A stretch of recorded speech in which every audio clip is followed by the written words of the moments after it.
하나님의 말씀을 함께 보겠습니다. 오늘 말씀은 사무엘상 19장 1절에서 7절까지의 말씀입니다.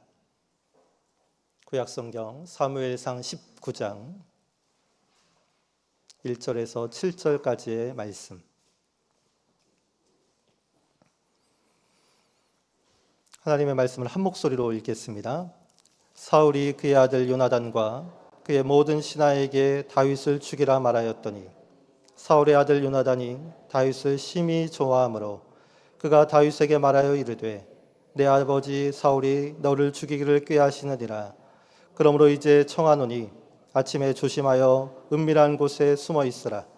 내가 나가서 내가 있는 들에서 내 아버지 곁에 서서 내 일을 내 아버지와 말하다가 무엇을 보면 내게 알려주리라 하고, 요나단이 그의 아버지 사울에게 다윗을 칭찬하여 이르되 요나건대 왕은 신하 다윗에게 범죄하지 마옵소서. 그는 왕께 득죄하지 아니하였고 그가 왕께 행한 일은 심히 선함이니이다.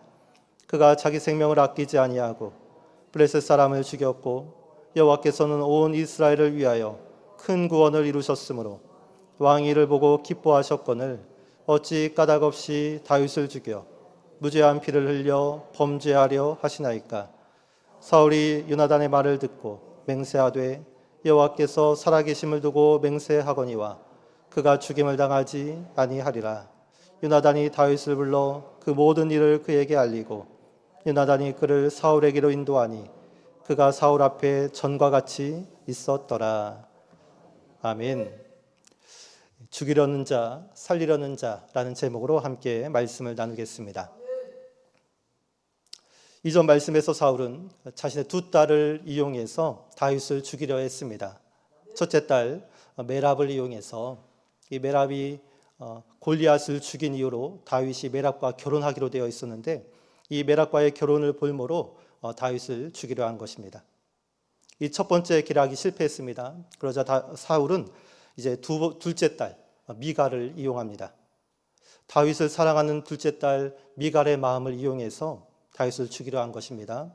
결혼 지참금으로 블레셋 사람의 포피 100개를 요청하는데 그 상황을 이용해서 다윗을 죽음으로 몰아가게 하려는 것이었습니다. 사울이 다윗을 제거하려는 이전의 방법은 차도살인, 그러니까 남의 힘을 빌려, 남의 손을 빌려, 남의 칼을 빌려 죽이려는 간접적인 방법이었습니다. 그런데 그 모든 일이 실패로 끝나자 사울은 불안과 초조에 휩싸이게 됩니다. 이전의 말씀 18장 29절 말씀에 보니까 사울이 다윗을 더욱 두려워했다 이렇게 말씀하고 있는데 이 두려움이 사울을 광기로 몰아가게 됩니다.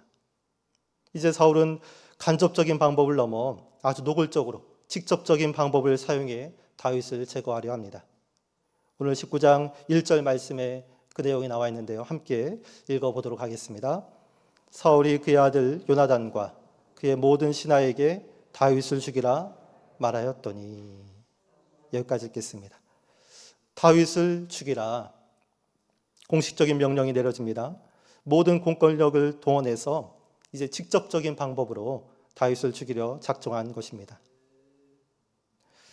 오늘 이렇게 죽이는 일에 혈안이 되어 있는 사울, 사리분별 못하는 사울, 또 광기에 사로잡힌 사울의 모습을 보면서 성도의 부르심에 대해 생각해 봅니다. 여러분, 하나님이 우리 성도를 부르신 이유는 죽임이 아닌 살림을 위해서인 줄로 믿습니다. 죽어가는 세상에 생명을 불어넣기 위해 성도를 부르셨습니다. 냉랭해져가는 사회에 온기를 전하기 위해 성도를 부르셨습니다. 어둠 가운데 거하는 자를 빛 가운데로 인도하기 위해 성도를 부르신 것입니다. 예수님이 이렇게 말씀하셨습니다. 인자가 온 것은 잃어버린 자를 찾아 구원하려 함이니라. 예수님의 사역을 살펴보면 살림의 사역이었습니다. 예수님은 약한 것들을 살려내셨습니다. 천대받고 멸시받는 것들을 살려내셨습니다. 죽어가는 몸과 영혼을 살려내셨습니다. 좌절과 절망과 실패에서 허우적거리고 있는 영혼들을 살려내셨습니다.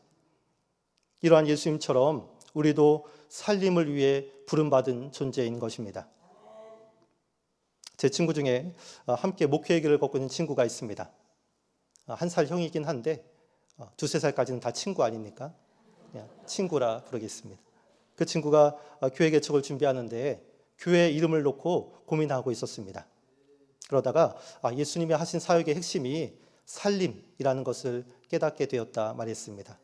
그래서 교회 이름을 무슨 교회? 살림교회로 지어서 참 좋은 이름이다 이렇게 생각한 적이 있었습니다. 여러분, 이 땅의 교회는 살림을 위해 세움받은 줄로 믿습니다. 우리 은평교회도 살리는 일을 위해서 세움받은 교회인 줄로 믿습니다. 저와 여러분도 죽임이 아닌 살림을 위해 부름받은 사람인 것입니다. 그러므로 우리는 이렇게 노래해야 합니다. 우리가 앞서 불렀던 찬양 500장, 물 위에 생명줄 던지어라 누가 저 형제를 구원하랴. 우리의 가까운 형제이니 이 생명줄 그 누가 던지려나. 생명줄 던져 생명줄 던져 물속에 빠져간다. 생명줄 던져 생명줄 던져 지금 곧 건지어라. 파괴로 가득 찬 세상에서, 죽임으로 충만한 세상에서 소경이 소경을 인도하는 것처럼 모두가 죽음의 길을 걸어가는 것 같은 이 세상에서 오늘 예수님이 그리하셨듯이 그 모든 죽음의 세력을 변혁시켜 생명과 창조와 구원과 살림의 역사를 이어가는 우리 은평교회 모든 성도가 되기를 축원합니다. 그리고 여기 죽임을 살림으로 바꾸려는 자가 있습니다. 모두가 죽이려 할 때 살리는 일에 힘쓰고 애쓰는 자가 있습니다. 죽임으로 가득 찬 사람과 맞서서 살리는 일에 목숨을 건 한 사람이 있습니다. 그가 누구입니까? 바로 요나단입니다. 사울이 두 딸을 이용해 다윗을 죽이려 했을 때 두 딸은 무기력하게 이용당했습니다. 그러나 요나단은 아버지에게 이용당하기를 거부합니다. 아무리 아들이라 해도 왕의 명을 거역하면 어떻게 됩니까? 왕의 명을 거역하면 반역이고 역모가 되는 시대입니다. 그러한 시대에 요나단은 목숨을 걸고 아버지의 명에 정면으로 맞서고 있습니다. 다윗을 살리기 위해 자신의 인생을 송두리째 던지고 있는 것입니다. 이어지는 말씀은 다윗을 살리려 고군분투하는 요나단의 모습이 그려지고 있는데요. 오늘 본문의 2절과 3절의 말씀 함께 읽어보도록 하겠습니다. 그가 다윗에게 말하여 이르되 내 아버지 사울이 너를 죽이기를 꾀하시느니라. 그러므로 이제 청하노니 아침에 조심하여 은밀한 곳에 숨어 있으라.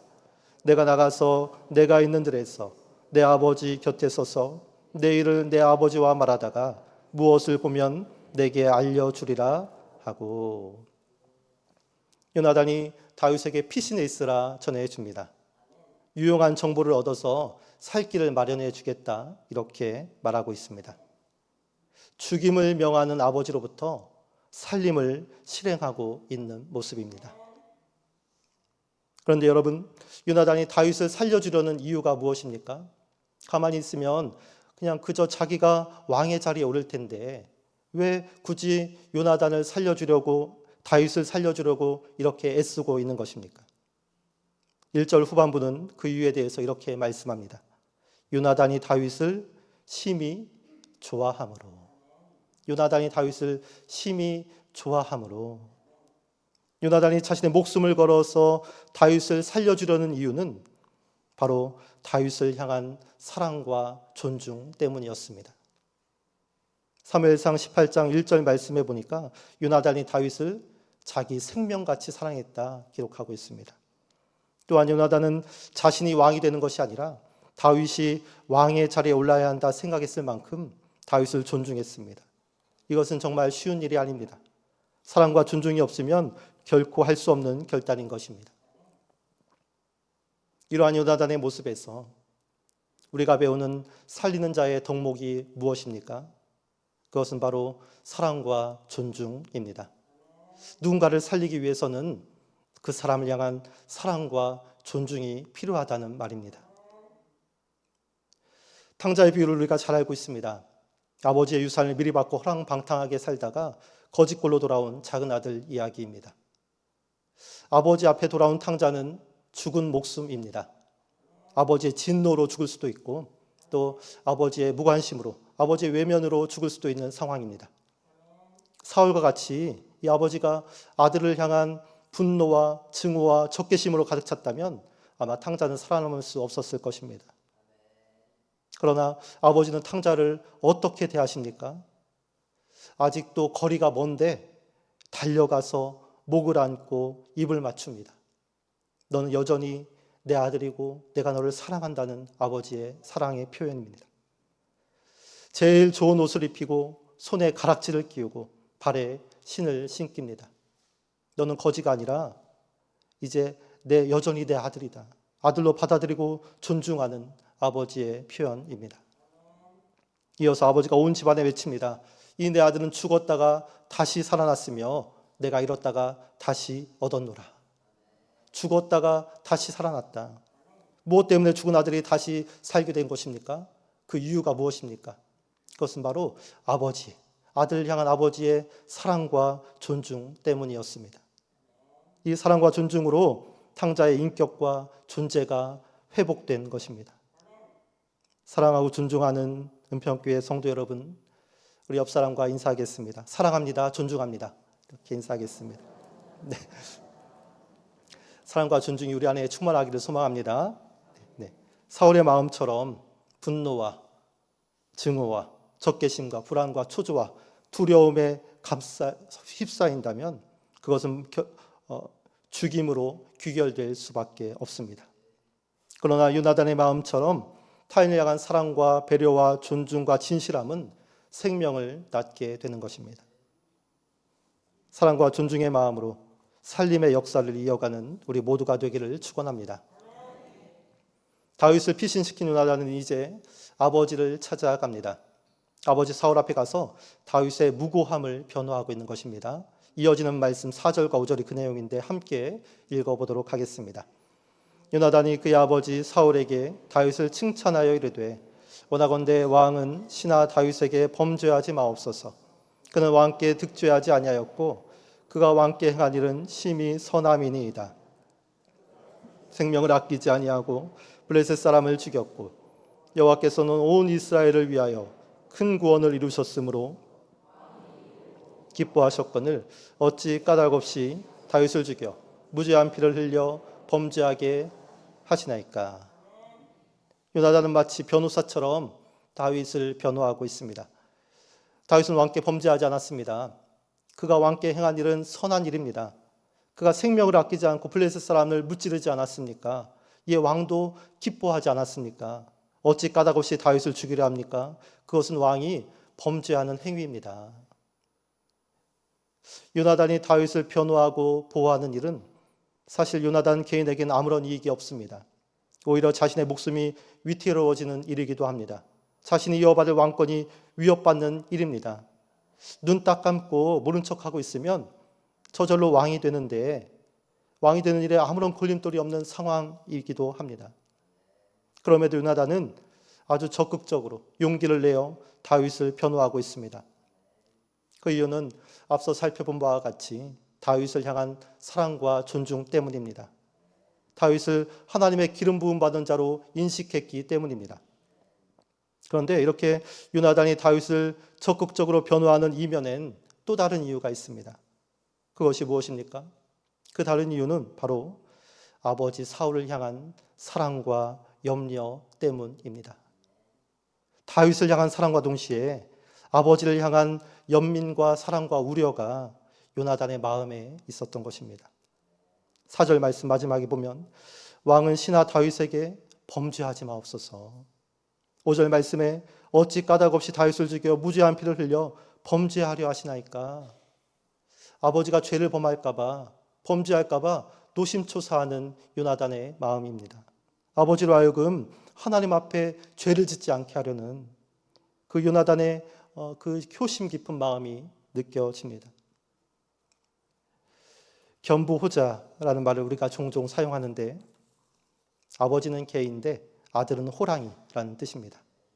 호부견자라는 말을 뒤집어 사용한 말인데요. 사울 같은 아버지에게서 어찌 요나단 같은 아들이 나왔는지 알 수 없는 일입니다.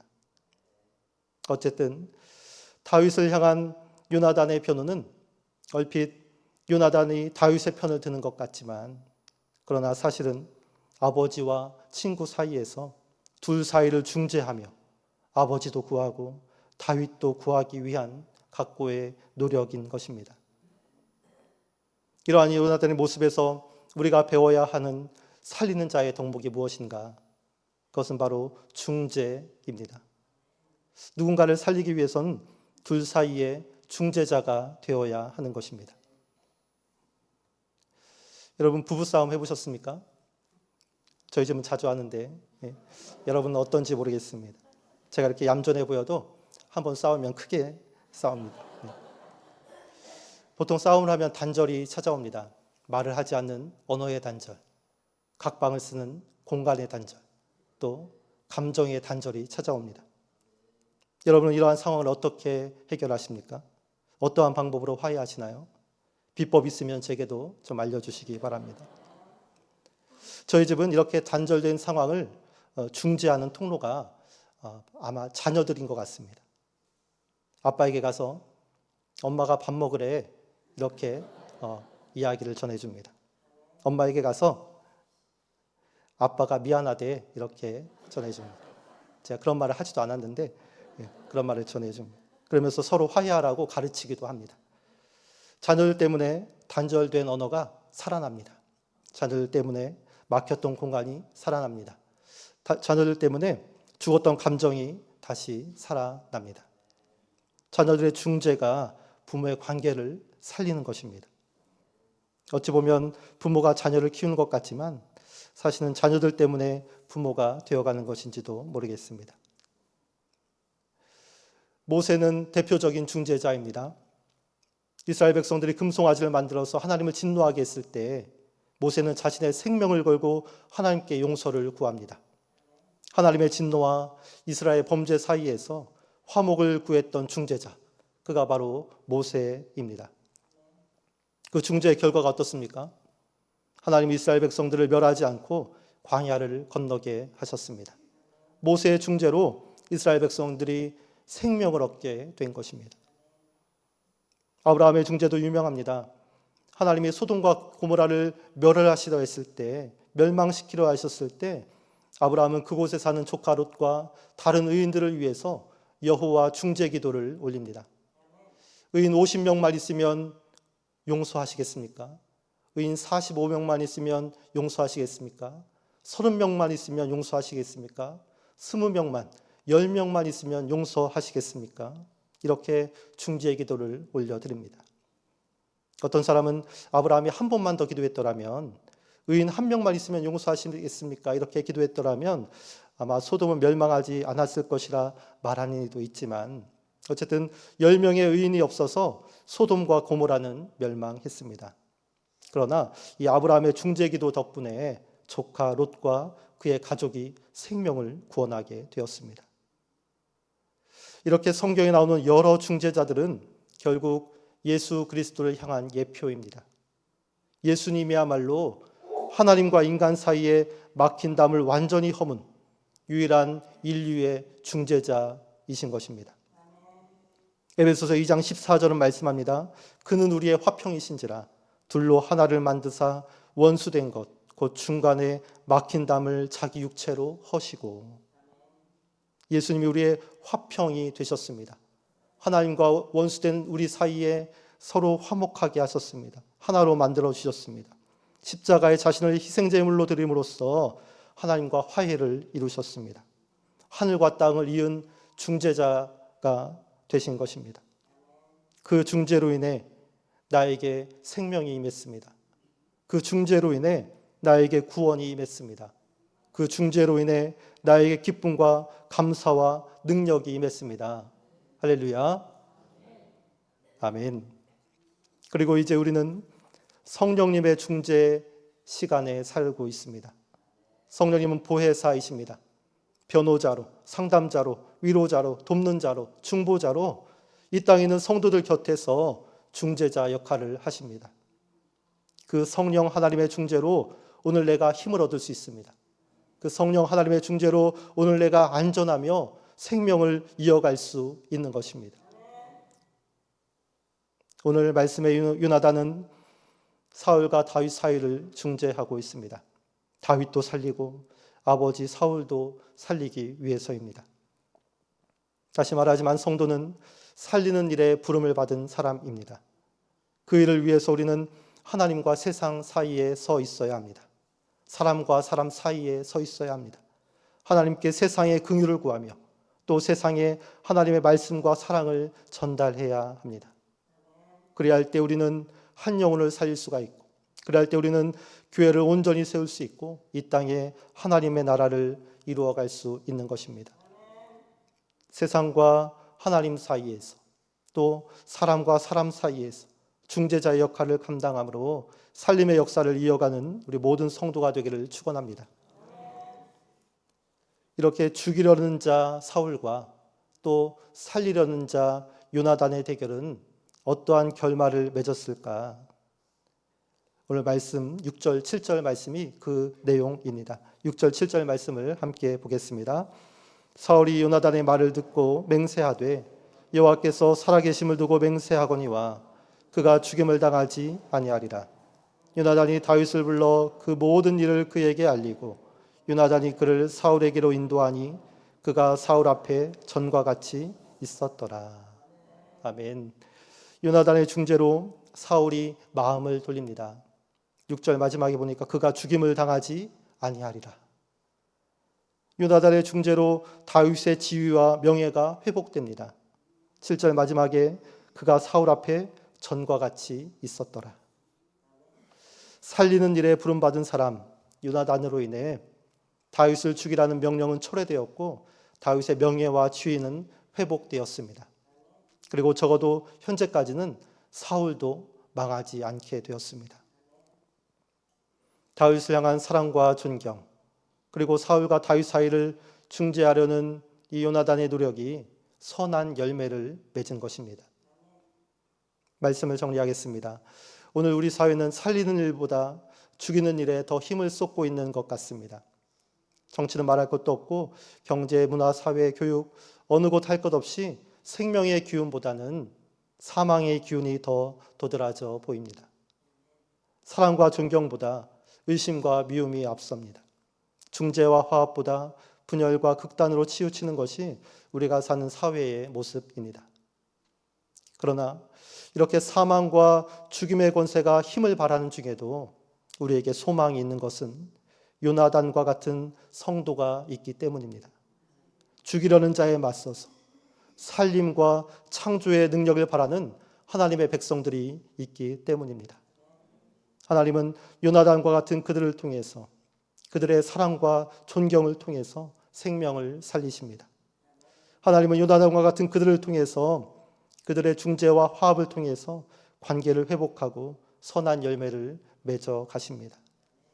우리 모두가 이렇게 살리는 일에 부름받은 사람이 되어서 사랑과 존중으로 또 중재와 화합으로 생명과 창조와 살림의 역사를 이어가고 그러므로 선한 열매를 맺어가는 우리 은평교회 모든 성도가 되기를 간절히 축원합니다. 함께 기도하겠습니다. 오늘 말씀을 기억하며 기도하겠습니다. 하나님, 살리는 일에 우리를 부르셨습니다. 사랑과 존경으로 중재와 화합으로 살리는 일에 힘을 쓰고 애쓰는 우리 모두가 되게 달라고 기도해 주시고 또 각자 개인 기도 제목을 가지고 우리 주여 한 몸으로 함께 기도하겠습니다.